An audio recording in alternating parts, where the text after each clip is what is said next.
La dernière monture Cartier s'appelle l'Adonia de Cartier. C'est basé en fait sur le dernier lancement horlogerie qui a été fait sur la marque. Une montre remarquable et qui doit son nom à une actrice mexicaine des années 50 qui s'appelle Maria Félix, qui à l'époque était rentrée dans la boutique Cartier avec ses 2 bébés crocodiles et elle a demandé en arrivant à la boutique d'avoir un collier qui soit fait sur ces 2 crocodiles.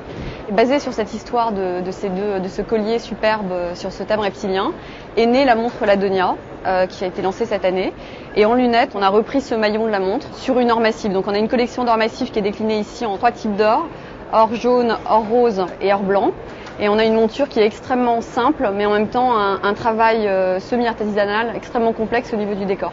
Le C qui est ici, en face avant, est un décor extrêmement reconnaissable de la marque, qu'on utilise déjà sur notre autre collection qui est la classique, qu'on a lancée il y a 15 ans maintenant, donc qui est vraiment emblématique de la marque. On a aussi décliné l'Adonia dans des versions précieuses, celle-ci à 86 diamants. Sur la gamme or massif, donc le prix public de cette lunette de l'Adonia donc est à 6 500 €.